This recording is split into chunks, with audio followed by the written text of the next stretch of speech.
बोले श्री प्राणनाथ प्यारे की जय। श्री सदगुरु महाराज की जय।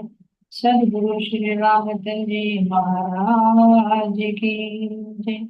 तीनों पुरी धाम की जय। बंदो सदगुरु चरणों करो प्रेम प्रणाम। मंगल करण ऋषि देव चंद्र जीना श्री प्राणीनाथ निज मोल पति सिर मेराज शुभ नाम। तेज कुंवर श्याम युगल प्रणाम।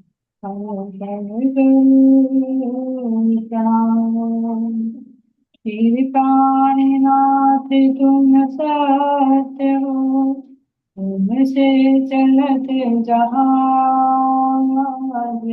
मैं अधीन करनी नहीं, बाबे की नाज।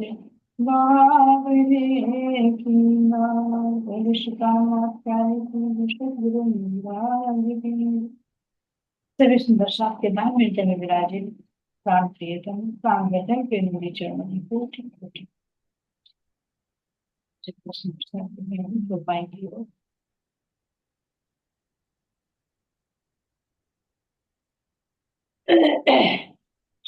वेद दिखाई सो मैं चाहत नाही, जारंग राची लोकाई। मैं सब देखत हूँ ए भरम ना, सोइनो सत कर गाई। सोइनो सत कर गाई। धाम इंद्रावती जी के हृदय में बैठकर सुंदर शाह जी नीचे आसन लेते हैं। जब हृदय में राज्य महाराज जी विराजमान हुए इंद्रावती जी, तो उनकी स्थिति कैसी होगी और जो पहचान होती है कि एक आत्मा जब जागृत हो जाती है तो उसकी चाहना कैसी होती है। तो इंद्रावती जी कह रही है कि इस संसार में जो कुछ भी झूठा आकर्षण दिखाई पड़ रहा है वह मैं नहीं चाहती। है ना, तन से बोल रहे हैं ना, क्योंकि तन भी साथ में सुंदर सा कहीं पर स्त्रीलिंग का आएगा तो कहीं पर पुल्लिंग का। जब स्त्रीलिंग का आए तो यानी तन से बोला जा रहा है श्री महाराज ठाकुर, और अंदर इंद्रावती। तो यहाँ पर कह रहे हैं कि इस संसार में मुझे जो कुछ भी झूठा आकर्षण दिखाई दे रहा मैं वह नहीं चाहता। जिन क्षणिक सुखों में संसार के लोग मस्त हैं, मुझे वे झूठे दिखाई पड़ते। क्यों दिखाई पड़ते हैं? क्योंकि आत्मा जागृत हो चुकी है। झूठ झूठ दिखाई देने लगा और सत्य सत्य दिखाई। यही आत्म जागृति की पहचान। जब तक हम इस संसार को सत्य मान रहे हैं, इसी के झमेले में जुड़े हुए हैं, तो समझो अभी हम पूर्ण रूप से जागृत नहीं हैं। लेकिन दुनिया वालों के लिए ही शाश्वत सुख है। क्यों? क्योंकि जो जीव होता है वो इसी संसार का होता है, उसके लिए यही सत्य होता है। लेकिन आत्मा इस ब्रह्मांड की नहीं है, उसके लिए क्या है? झूठा सपना। तो ये तो इंद्रावती जी ने पहले ही करके दिखा दिया सुंदर शाह जी, जब धनी देवचंद जी से मिले थे कि घर के आभूषण भी ला कर दे रहे हैं, खाना भी छोड़ दिया, है ना, दोस्तों से सगे संबंधियों से मिलना भी छोड़ दिया। तो यही तो झूठे आकर्षण है जिनके चक्कर में पड़कर हम क्या करते हैं? अपना अनमोल समय व्यतीत करते हैं। तो इंद्रावती जी यहाँ पर अपनी अवस्था को बता रही है और हमें पहचान करने के लिए शिक्षा दे रही है कि देखो, जो तुम ये कहते हो कि मैं जागृत हो गई, मेरी आत्मा जागृत हो गई, मैंने समझ लिया ज्ञान से, लेकिन क्या व्यवहार में आया है कि झूठ को झूठ समझ रही हूँ या नहीं? अगली चौपाई में क्या कह रहे हैं महाराज जी? मैं कहूँ दुनिया भई बावरी, वो कहे बावरा मोही। अब एक मेरे कहे कौन पति जे, है बहुत झूठे क्यों होई। है बहुत झूठे क्यों होई। मैं कहता हूँ कि संसार के लोग पागल, जिसको पाकर गलत है। तो दुनिया के लोग इन झूठे सुखों को पाकर इन्हीं में ही गल मर जाते, बार बार जन्म लेते हैं, बार बार मरते हैं। हमारा जीव भी तो इसी तरह। अब तक जो यहाँ में पढ़ा है इससे में, इसका भी तो कारण ही है ना, तो इसका भी बैकग्राउंड यही है कि ये भी अभी इन झूठे सुखों में ही लिप्त है। लेकिन धीरे धीरे धीरे धीरे सतगुरु मेहर करके इसे वास्तविकता से अवगत करा।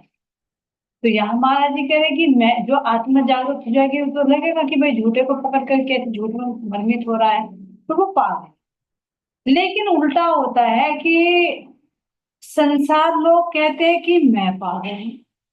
क्यों संसार जी? क्योंकि अगर असल में देखे तो संसार झूठ आया, झूठ में मिलकर झूठी हो जाते हैं। लेकिन जो परमात्मा का ज्ञान होता है, परमात्मा की प्राप्ति होती है, आध्यात्मिक राह होती है, वो सत्य है। तो दुनिया को तो लगता है कि वो कुछ नहीं है। अरे कुछ नहीं है, किसने भगवान देखे, किसने परमात्मा देखे जो पागल हो रही हैं, अपना समय बर्बाद कर रहे हैं, तो उनकी दृष्टि में वो पागल होता है जो आध्यात्मिक होता है। तो यहाँ दोनों की स्थिति हो रही है। अब महाराज जी कह रहे कि संसार के लोग भी अपनी जगह से ही है, क्योंकि उनको वो दिखाई नहीं देता, ये उनके लिए सब कुछ है। तो वो कह रहे हैं कि भैया ये पागल है, लेकिन महाराज जी को दिखाई दे रहा है कि ये संसार वाला झूठ है, कुछ नहीं है, तो उनकी दृष्टि में पागल है। लेकिन वास्तविक में जो संसार के झूठे सुखों के पीछे भागता है वो ही पागल है। तो यहाँ कह रहे मुझ अकेले की बात पर भला कोई कैसे विश्वास करेगा? प्रत्येक व्यक्ति सोचेगा कि इतने सारे लोग भला कैसे झूठ हो सकते हैं। भाई जिसकी पार्टी ज्यादा होती है उसकी बात को तूल दिया जाता है। लेकिन महाराज जी कह रहे भैया मैं अकेला कहता हूँ कि दुनिया बावली, तो मेरी बात को कौन सुनेगा? कोई नहीं सुने। इस लेकिन फिर भी वे क्या कह रहे कि मुझे झूठा ठहरा रहे हैं। तो इसमें सुंदर साथ जी महाराज जी दिखा रहे कि ऐसा होता है। जिसकी दृष्टि जहां तक होती है उसको वो ही सत्य नजर आता है, बाकी सब उसको झूठ नहीं। ये सुंदर साथ जी दो चौपाई हुई है। अब आगे चलते हैं बेटा की ओर।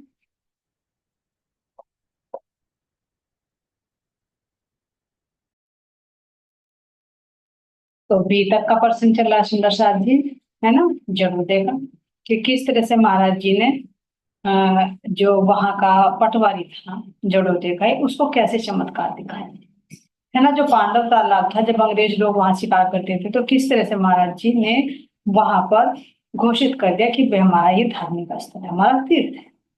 क्यों? क्योंकि सुंदर साथ जी महाराज जी कह रहे हैं कि जैसे वहां पर झगड़ा हुआ तो ये साबित मुकदमा चल गया कि भाई साबित करो जो तुमने मार पिटाई करी है कि वहां धार्मिक स्थल है या नहीं है। तो महाराज जी कह रहे हैं कि मैंने भादो मास के अमावस्या को भी वहां पर क्या किया सुंदर साथ जी, कुछ एक दो दुकानें लगवा दी, कुआं खुदवा दिया है ना, खिलौने की दुकानें, और जैसे मेलों में होती है वो सारी चीजें वहां पर रखवा दी। तो इसके लिए सुंदर साथ जी एक विशेष महाराज जी कह रहे हैं कि वहां पर जो थी शेरपुर के जो व्यक्ति थे वे तो डर रहे थे। क्यों? क्योंकि कहीं ये था कि भाई आगे वो झगड़ा ना बढ़ जाए, अभी अभी तो हमारा मुकदमा चला, अभी हम जेल का पानी भी है ना, और मार भी खाकर आए वहां की, तो कहीं दोबारा ना हो जाए।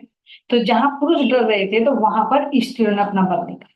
तो महाराज जी नाम ले रहे हैं कि शेरपुर की एक माई थी, उनका नाम था गेंदी देवी, है ना? तो वो गेंदी देवी ही सबसे पहले झंडा लेकर चली महाराज जी का ध्वजा, और जाकर वहां पर गाड़ दिया। और जब उनको वो बल देखा तो और सुंदर साथ भी, मतलब वो जो गांव के लोग थे वे सब वहां पर इकट्ठे हो गए, सबने वहां पर मेला लगाया। पूछा गया तो कहा भैया यहाँ तो हर साल भरता है। अब देखिए सुंदर साथ जी यहाँ पर कहेंगे कि भाई झूठ बोल दिया गाँव वालों ने, महाराज जी झूठ बुलवा रहे हैं कि यहाँ तो हर साल भरते की व्यवस्था ही करी। नहीं, जहां पर किसी की रक्षा की जाती है प्राणी की, जहां पर धर्म की रक्षा होती है ना, जहां पर सत्य का साथ दिया जाता हो, वहां पर अगर झूठ भी बोल दिया जाए ना तो वो झूठ झूठ नहीं है, ये सत्य की स्थापना के लिए। तो यहाँ सुंदर साथ जी इस तरह से वो तीर घोषित हो गया, है ना? किस तरह से 12 लोगों को 6-6 महीने की सजा, और 50-50 रुपए, और 2 व्यक्ति को 1-1 साल की सजा, और 100-100 रुपए जुर्माना। तो पटवारी से महाराज जी ने कहा भैया देख ले चमत्कार, ये मेहमान था तुम्हारा, इच्छा तो तुमने की थी, लेकिन ये इतना प्यारा लगा कि ये घर घर घूमकर चला गया, जड़ों देखे घर घर वालों के यहाँ घूमकर चला गया। तो उसने थोड़ा पश्चाताप हुआ, और फिर उसने कहा कि महाराज जी मेरी वास्तव में आंखें नहीं खुली हुई थी, जो मैं आपके स्वरूप को पहचान नहीं पाई, और फिर चरणों में झुककर नतमस्तक पूछ लिया। अब आगे महाराज जी सुंदर साथ जी बता रहे हैं कि यहाँ पर जब ये घटना घटी तो काफी लोग यहाँ और सत्संग में आने लगे, काफी और भीड़ इकट्ठी होने। तो सबसे पहले भी यहाँ पर बता रहे हैं कि गंगाराम एक किशनपुर के एक व्यक्ति थे। जो सब दोबारा है। गंगा राम किशनपुर के एक व्यक्ति लगे अपने नजदीक, सौंप दिया खुद को आते ही मांगी आकर सेवा भक्ति। तो जब ऐसा घटना घटित हो गई तो काफी लोग प्रभावित हुए। तो महाराज जी कह रहे कि किशनपुर का एक गंगा राम भी बहुत प्रभावित हुआ, और आकर उसने सेवा की मांगी कि महाराज जी मुझे भी कोई सेवा बख्शे। महाराज जी थोड़े ना मना करते थे उनके शरण में। तो उन्होंने महाराज जी ने कहा, भैया उसका हृदय बहुत निर्मल था, निर्मल हृदय देकर मैंने उसको सेवा दे दी। किसकी सेवा थी? मंदिर की। कहाँ पर था मंदिर महाराज जी का? वो कह रहे सुंदर साथ जी, हैं, अब मंदिर बन गया राज जी का, वह तिनको का जुब्बा, मुरली मुकुट बागा बानी, केवल फोटो सतगुरु का। तो जो झुग्गी झोपड़ी महाराज जी की बनाई थी सुंदर साथ जी, तो उसमें एक मंदिर की स्थापना, वही मंदिर बना। और उसमें कह रहे महाराज जी, ना तो मुरली, ना मुकुट, ना वाणी, ना रुद्रा, क्योंकि अभी तो वाणी लेकर नहीं आए थे महाराज जी। तो कहाँ से पधरा के? वाणी नहीं थी तो बागा किसको पहनाते? बागा भी नहीं था। फिर मुरली मुकुट किसको पहनाते? वो भी नहीं था। केवल क्या था? केवल फोटो सत दादा गुरु नारायण दास जी का फोटो था केवल। उनकी सेवा पूजा होती थी सुंदर से। अब यहाँ कह रहे हैं, बहुत दिनों तक श्री सतगुरु का जुब्बा लीला भवन रहा, करते रहे से शयन तिलकों में श्री श्री जी आनंद कंद। कह रहे कि मेरे सतगुरु इस घास फूस की झोपड़ी में ही आनंद मग्न हो गए। तो ये देखो सुंदर सा, प्रेम से जहां भी पधराओगे ना, वे वहीं बैठ जाए। जहां उनकी आत्माएं हैं वही है, क्योंकि उनका असली स्थान तो हृदय। जब हृदय में प्रेम है तो जहां बैठाए वहीं बैठे। तो महाराज जी ने कहा कि भैया ये घास फूस की झोपड़ी थी, मैंने इसी में ही अपने सतगुरु को पधराया, और वे आनंद देने वाले इसी में ही से हैं। अब देखना सुंदर साहब, हम ये कहते हैं ना यहाँ पर केवल फोटो सतगुरु। अब तो किसने पधराया है फोटो सतगुरु? स्वयं सिंह सतगुरु रामचंद्र महाराज जी। और हम फोटो को क्या करते हैं?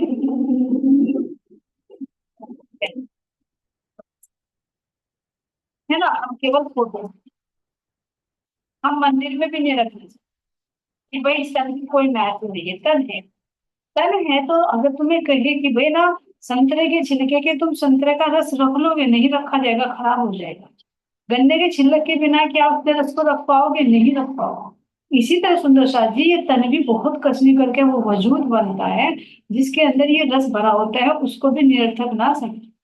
जब अपने घर के परिवार के बुजुर्गों की अपनी फोटो संभाल कर रख सकते हैं, तो क्या सतगुरु का फोटो इतना बेकार है कि उसको इधर उधर फेंक के जाइए सर परवाह कर।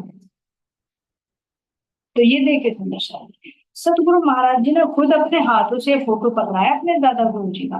क्यों? क्योंकि वे तो सोनगिरी में थे, तो लाकर यहाँ पर फोटो पकड़ा।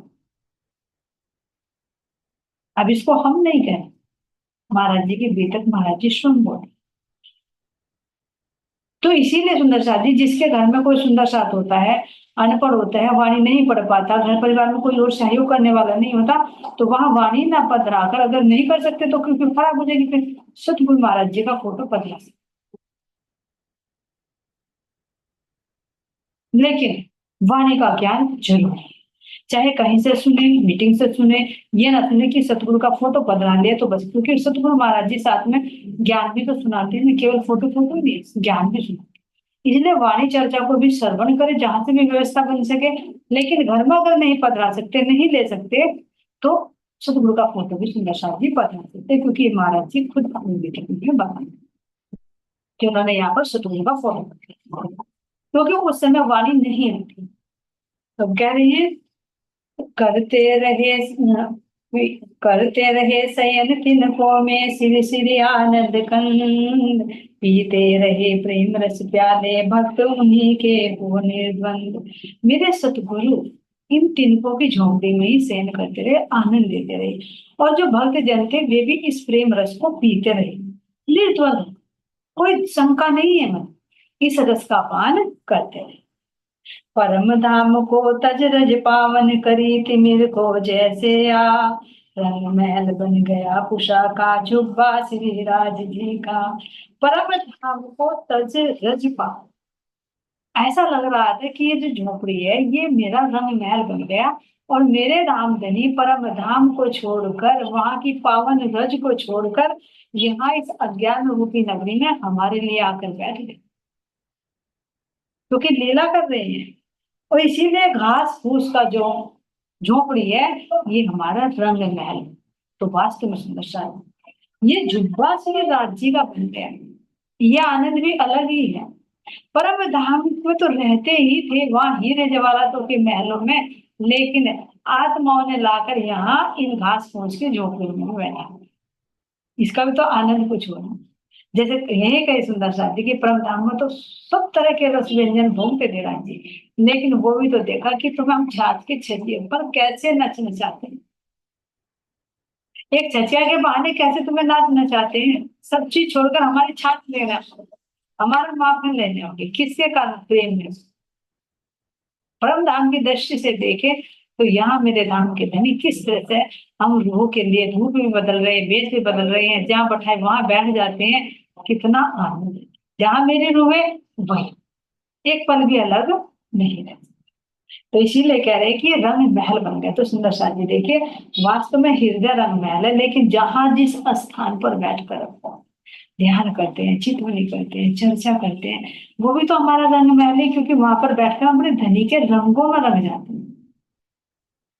जहां भी हमें वो रस मिले, चाहे वो झोपड़ी ही क्यों ना हो, चाहे वो खुला मैदान ही क्यों ना हो, चाहे वो पेड़ की शीतल छाया ही क्यों ना हो, वही हमारा रंग महल बन जाता है।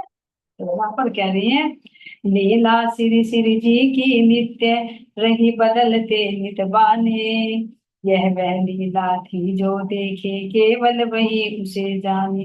लीला श्री श्री जी की, यानी जो मेरे धाम धनी की जो लीला है वह नित्य रही बदलते नित बाने, नया नया बाना बदलते रहे। अब बाहर का बागा नहीं, अंदर के बाने बदलते रहे, नए नए रूपों में दर्शन देकर नई नई लीलाएं करते। और यह लीला किसने देखी? केवल उसने देखी सुदर्शन जी, जो उन्हें जान पाए। अब कैसी कैसी लीलाएं वहां पर करी। घोंगो की भांति वो वर्णन उस छवि का हमेशा होता, कल्पनाओं से अपनी अपनी स्वयं समझ लेता होता। गूंगों की भांति इसका वर्णन, जो परम धाम की बातें होती है केवल इशारों में। तभी तो कहा ना, खेल में मेहंदी तो जुबा बका है तो, और आगे तो नोट गल्ला जहां जुबा बोल है तो। तो जो सतगुरु महाराज जी यहाँ पर वाणी चर्चा सुनाते, उस सुंदर परम धाम की छवि का वर्णन करते, तो महाराज जी तो देखकर उसका वर्णन कर रहे हैं, लेकिन जब वो ज्ञान सुंदर साथ के हृदय में आता तो कह रहे महाराज जी कि वो अपनी कल्पनाओं से सब समझते, जो सुनने वाला तो, क्योंकि ज्ञान आता है, ज्ञान आने के बाद में फिर मन कल्पना करता है, तब उसको हृदय में होता है। जैसे मैं कहूँ कि भाई किसी को नहीं पता कि देखो हमारा रंग है, ढंग और मुझे चबूतरे पर है, उस पे 100 सीढ़ी और 20 चांदे चढ़ रहे हैं, दोनों तरफ सुंदर कठे है, सामने मुख्य द्वार है, द्वार के दोनों ओर चबूतरे हैं, जिन चबूतरों पर 5-5 स्तंभ सुशोभित है। तो देख कर जो वर्णन किया जा रहा है, जो अनजान एकदम सुन रहा है, तो वो सुनकर उसकी कल्पना, बाद में कल्पना, लेकिन कल्पनाओं से फिर उस ज्ञान में उतरकर फिर उस वास्तविकता को वो देखते। तो इसलिए कह रहे महाराज जी की कल्पनाओं से अपने अपने स्वयं समझ लेता शुद्ध। वही आरती होती थी जो प्रचलित है जगदीश हरे, संध्या समय ग्रामवासी सब आते छोटे और बड़े। अब ध्यान देना सुंदर सा, जब यहाँ पर मंदिर की स्थापना हो गई तो सेवा पूजा का तो कुछ अभी पता नहीं, बारी भी नहीं पता, तब आरती करे तो कैसे करे, कोई सुख को निधान या शाम की कंचन थाल आती तो नहीं। तो जो प्रचलित थी, जिसको सब जानते थे, ओम जय जगदीश हरे, स्वामी जय जगदीश हरे, यही आरती हुई है ना। सतगुरु का फोटो है, जिनके हृदय में साक्षात धामधनी विराजमान है। क्यों? ऐसा क्यों सुंदर साथी? क्योंकि अभी सेवा पूजा का इतना ज्ञान नहीं था, वाणी इतनी नहीं थी, तो सुंदर साथ इसी रंग में रंगे हुए थे, तो भाव में डूब गए। अब एकदम कोई चीज अनजान बोले तो उसका ध्यान जाएगा उसमें, लेकिन जिस चीज से परिचित है तो उसके वो रस में डूब जाएगा। अब शब्द चाहे कुछ भी बोल रही है, दृष्टि में कौन है? दृष्टि में जो मूल मिलावे का वर्णन किया महाराज जी ने, दृष्टि में जो दादा गुरु जी की फोटो है, दृष्टि में वो है। शब्द चाहे कुछ भी निकला, लेकिन वो दिल की पुकार माता हो जाती है कि किसके प्रति बोले जा रहे हैं।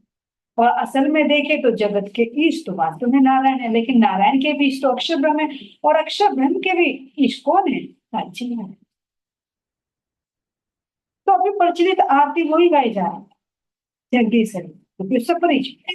तो उसके माध्यम से प्रेम में डूब रहे थे। तो ये ध्यान देना सुंदर साहब जी क्यों दिखा रहे हैं यहाँ पर, क्योंकि अगर शब्दों से तुम कुछ भी कह रहे हो लेकिन दिल में प्रेम है तो वो पुकार ध्वनि तक पहुंचेगी। लेकिन अगर दिल में सूखापन है, दिल में प्रेम नहीं है, तो तुम चाहे कोई सीधी आरती गाओ, वो हम तक पहुंच नहीं पाए, क्योंकि वो हृदय के प्रेम भाव देखे। तो यहाँ सुंदर है ना। तो इसी तरह से कह रहे थे, अब देखो ब्रज में देखे हम अपने श्री कृष्ण जी को किस किस नाम से पुकारते थे, लेकिन उसमें क्या था? प्रेम। काला, कलूटा, नंद का छोरा, माखन चोर, कन्हैया, जने कितने कितने शब्द कहते। और जब पावन 11 वर्ष हो गए तब तो पता नहीं कौन कौन से शब्द हमने कह दिए, को उनका कोई नफरत थोड़ी थी, उन सब में प्रेम है। तो यहाँ सुंदर साथी कह रहे हैं कि सब चाहे वो भी है हृदय में प्रेम, लेकिन उनके हृदय में प्रेम है, प्रेम सा आदि। अब यहाँ कह रहे सुंदर साथ जी, गंगा राम समझने लग गया, लगने लगा इशारों पर, नजरे लगी पहुंचने उसकी कभी कभी नजारों पर। तो जो गंगा राम जी थे, जो अभी आए थे किशनपुर के, उन्होंने जो सेवा मांगी थी, तो कह रहे हैं कि वो समझने लग गए थे इशारों। जहां पर सतगुरु महाराज जी चर्चा करते थे, जहां पर इशारा करते थे, क्योंकि वो तो बहुत छोटी बातों में बोलते थे, तो सतगुरु की बातों को समझना हर एक के बस की नहीं है। ये कहाँ की तरफ इशारा करते, इशारों से करते थे। जब ना गूंगा, गूंगे की बात गूंगा ही समझ पाता, कौन समझेगा? जो उसके दिल में है, हाथ से नहीं। तो इसी तरह से महाराज जी जो संकेत करते थे, उन इशारों को गंगाराम समझने लगा, और लगी नजरे पहुंचने उसकी कभी कभी नजर। तो जो महाराज जी दिखाना चाहते थे, तो कभी कभी उसको वो दृश्य भी नजर आने लगा। क्यों? क्योंकि सेवा में पहुंच। देखो सुंदर साथ ये निर्मल हृदय भी था, आकर सेवा मांगी, सतगुरु के इशारों को भी समझने लगा। फिर अब दिखा रहे महाराज जी कि कैसे माया घर कर जाती, चलते चलते राह में कैसे, ये ना कभी दावा ठोके कि भैया हम तो अब जो जागृत हो गए, हमें तो परमधाम भी नजर आने लगा, अब माया हमारा कुछ नहीं बिगाड़ सकती। नहीं, पता नहीं कब आगे हो जाए। यही महाराज जी दिखा रहे हैं। अब यहाँ पर सुंदर साथ जी पहले इन्हीं की बात बता रही हैं। यहाँ पर गंगाराम जो समझने लगे, तो एक बार क्या हुआ यहाँ पर, नजर आने लगा विशंबर सिंह, लड़का वही शेरपुर का, श्री राज जी की सेवा का उसको भी कुछ चाव लगा। तो एक विशंबर नाम का लड़का था, वो शेरपुर का, ये किशनपुर के थे, और ये शेरपुर का विशंबर था। ये भी आने लगा, क्योंकि सुन सुनकर एक दूसरे चलते हैं, तो इसको भी सेवा का चाव लगा कि भाई वो सेवा करता है तो क्या, तो सेवा करते भी देखा देखी आ जाते हैं। तो यहाँ कह रहे हैं कि उसे भी चाव चढ़ा। और विशंबर के बारू थे बचपन के दोस्त। विशंबर के जो बारू था शेरपुर का, वो दोनों बचपन के दोस्त थे, यानी विशंबर और बारू दोनों दोस्त थे। और कहाँ के रहने वाले थे? शेरपुर के ही रहने वाले थे। शेरपुर वालों को विशेष सौभाग्य मिलना था, क्योंकि जड़ोदे वालों ने तो दे दिया ना महाराज जी को। भी झगड़ा हुआ था, जब कह दिया था ना कल कि वो शेरपुर वाले हैं ना महाराज जी जड़ोदे, उन्होंने करवाई ये सारी आफत, तो उन्होंने झगड़ा करवाया, उन्होंने उकसाया, तो उन्होंने पहले शेरपुर वालों को दे दिया, तो शेरपुर वालों को तो शोभा मिलनी है। तो विशंबर और बाबू जो दोनों बचपन के पक्के मित्र थे, तो वे दोनों सेवा में पहले विशंबर, जब देखने दोस्त होता है, देखता भाई तू कहाँ जाता है, तो उसने पूछा कि भैया क्या, मैं तो वहां जाता हूँ। तो विशंबर ने भी उसको वहां का बता दिया कि भैया मैं वहां जाता हूँ और महाराज जी की सेवा करता हूँ। तो उसके बातों को सुनकर बाबू को भी विश्वास होने लगा, और वो बाबू भी वहां पर आ गए। अब देखिए सुंदर साथ जी मित्र की पहचान बता रहे हैं। मित्र मित्र स्वच्छ मित्रता खेच मित्र को ले आती। मित्र मित्र स्वच्छ मित्र, जो दोनों में मित्रता थी वो बहुत स्वच्छ मित्रता को ले जा। जहां पर सच्ची मित्रता होती है, सच्ची दोस्ती होती है, वो खींच कर ले ही जाते, वो चाहे अच्छी की तरफ हो चाहे बुराई की तरफ हो। लेकिन सुंदर साथ जी विशेष बात यह है कि जो हमें बुराई की तरफ को अग्रसर कर रहा हो वो हमारा दोस्त नहीं, वो हमारा दुश्मन है। लेकिन जो हमें भलाई के रास्ते पर चलाए, अपने कल्याण के रास्ते पर चलाए, वो ही हमारा सच्चा दोस्त है। तो यहाँ दिसंबर एक मोहरा बनते हैं सुंदर साथ जी, एक बीच की कड़ी बनते हैं महाराज जी से बाबू को मिलन कराने की। वो समझा बुझा कर देगा कि चलेगा। तो ये पक्की दोस्ती होती है। ये नहीं दोस्ती होती है, अरे चल भाई क्या चर्चा सुनेगी यार, आज मार्केट में चले गए, चलो किसी पार्टी में चल रहे हैं, क्या चर्चा सुनेगी, तेरे तो रोज रोज का काम है। समझ ले वो दोस्त के रूप में हमारा दुश्मन है, कपटी मित्र जिसको कहते हैं ना, आस्तीन का सा। मीठा बनकर हमें डस रहा, तो वो दोस्त दोस्त नहीं, लेकिन जो हमें सच्ची राह पर लेकर चले, अपने धनी की बातों की तरफ को लेकर चले, परम धाम की तरफ को हमारे हृदय में वो चाहना पैदा करे, प्रश्न पर प्रश्न पूछे, जवाब पर जवाब दे, वो हमारा पक्का दोस्त है। लेकिन जो एक वाणी चर्चा के आड़ में भी अगर हमारे अंदर कलुषित विचार भरता हो, हमें निंदा चुगली की ओर लगाता हो, तो समझ ले वो हमारा दोस्त नहीं, वो हमारा दुश्मन। अब उससे अलर्ट रहना हमारी जिम्मेदारी। तो यहाँ महाराज जी ने दोस्ती की पहचान बता दी और कहने लगे, बनने लगा प्रेम में बारू, खिंचने लगा पतंगे की नाव, समय समय आ लगा डोर पर, आने लगा नियम से आ। तो प्रेम के वशीभूत बनकर बारू भी यहाँ पर आने लगे। और कैसे आने लगे, जैसे कि कोई डोर को किसी रस्सी से खींचा जाता, तो कौन सी डोर थी? महाराज जी के पास ये प्रेम की, प्रेम के बंधे बंधाए आते हैं। जो तू जिधर भी चला मैं उधर ही चली, जलाया जली तो बुझाया बुझी, खींचा जो मेरा दिल सारी बगिया खिली। है ना जो हमारी हरियल सखी जी का भजन है। तो प्रेम के दौर में बनकर आ, और आकर क्या सेवा का चाव चढ़कर आप देखे सुंदर सा किस स्थिति पर पहुंचते हैं। अब जब यहाँ पर आ गए तो गंगा राम जी तो सेवा को दी, तो गंगा राम को तो बड़े बड़े काम दे दिए, और जो दूसरे नंबर पर विशंबर जी आए थे उनको उससे छोटे छोटे काम दे दिए। अब तीसरा बाबू जी भी हो गए, तो इनको इधर उधर का काम सौंप दे, भैया तो इधर उधर का देखता है, तो क्या काम तो रहेगा। अब इस तरह से तीनों को काम दिया। तो एक दिन तीनों बैठकर सोचने लगे, कहते सुंदर जी तीन तिगाड़ा काम बिगाड़ा, लेकिन जहां तीन होते हैं ना वहां काम सवर भी काट दिया, ऐसा नहीं। तो तीनों के अंदर एक का एक हौसला, दो का दो, तीसरे का तीसरा। तो तीनों ने बैठकर सोचा, तो महाराज जी की झुग्गी झोपड़ी पड़ी, इसमें मानती करते तो क्यों ना एक कोठा बना देते, यानी एक कमरा बना देते। क्योंकि पहले तो उसके बनते थे ना, ईंटें वगैरह बना लेते थे, और कच्ची कच्ची दीवारें होती थी, और अपने आप ही बना लेते थे। तो तीनों ने मिलजुल कर विचार किया, बैठे बैठे सोचे कि हाँ हम झुग्गी झोपड़ी में रह रहे हैं, हम काम भी करते हैं, तो महाराज जी के लिए कोठा बनाते हैं। तो तीनों ने मिलकर यहाँ पर कोठा बना दिया, और उसी के अंदर यानी मंदिर बना दिया, उसी में ही महाराज जी की जो स्वरूप था उसको पधरा दिया, और वहीं पर भजन कीर्तन होना शुरू। और तो यहाँ कह रहे सुंदर साथ जी की भजन कीर्तन भी करते, और बाद में यहाँ पर जो खाली समय बचता तो वहां जैसे इधर उधर पानी भरा रहता था, कुआं था, कुएं के पास में पानी गिर जाता था, तो वहां पर पेड़ पौधे लगाना शुरू कर दिए, यानी खाली नहीं बैठते, सेवा में पूरे थे। अब सुंदर साथ जी यहाँ पर भोजन की व्यवस्था तो नहीं थी लंगर की, तो गांव से जो सुंदर साथ आते थे वही ले आते थे महाराज जी के लिए, उसी का भोग लगा जाता था, और फिर सब अपने घर चले जाते थे। लेकिन महाराज जी को तो कुछ और कराना था। तो कह रहे हैं यहाँ पर कि देव योग से यहाँ पर एक साधुओं की मंडली है, और उस मंडली में कह रहे कि उस मंडली में सभी पंथ के लोग थे, महात्मा थे। अब उन्होंने आकर देखा कि भैया यहाँ सेवा पूजा तो पधराई गई है, महाराज जी भी रह रहे हैं, तो उन्होंने पूछा कि यहाँ लंगर की व्यवस्था नहीं होती तुम्हारे? तो कहा भाई नहीं होती यहाँ तो जी, क्योंकि गांव से लोग आते हैं, वही भोग प्रसाद ले आते हैं, उसी का लग जाता है, बाकी जिसको रहना होता है वो खा लेते हैं। महाराज जी तो रात को खाते नहीं थे, दोपहर में खा लेते होंगे, और जो गाँव वाले गाँव घर वापस चले जाते हैं। तो उन्हें भी अच्छा नहीं लगा, तो उन्होंने क्या कहा सुंदर सर जी कह रहे उनकी पहचान बता रहे पहले, थे सत्कार और आदर के योग्य महात्मा वे सारे, आभा ऊपर बहा जिसने भी देखी लगे उसे प्यारे।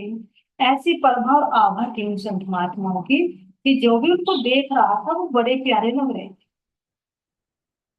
सब बोले मिलकर क्या सब चलता नहीं या भंडार, जब हमने इनकार किया तो वह बोले कुछ मन सा मार।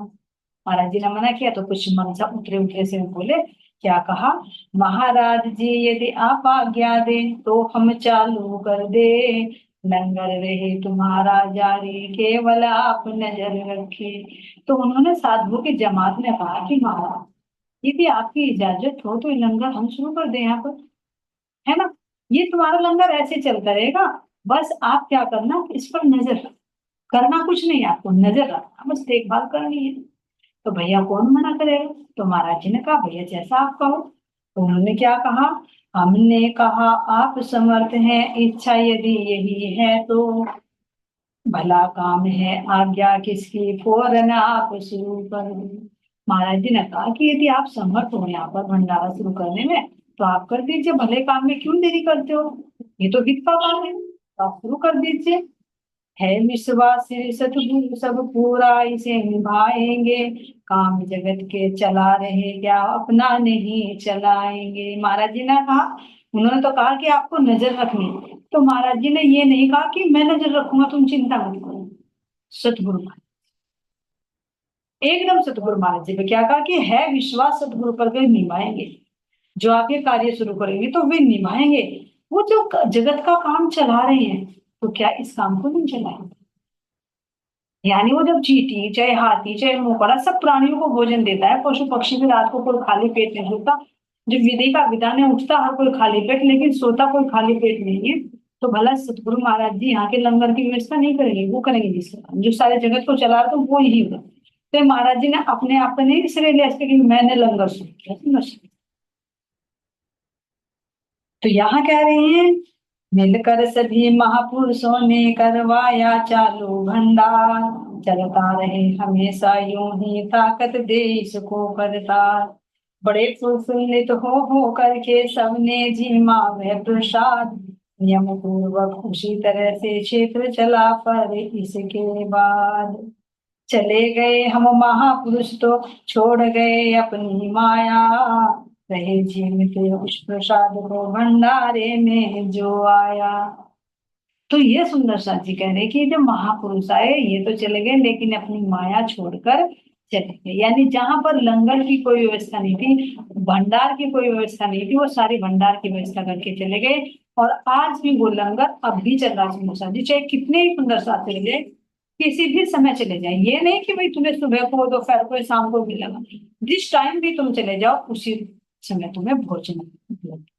ये आज भी लंगर की व्यवस्था सुंदर साथ जी शेरपुर में चल रही है, जब से चल।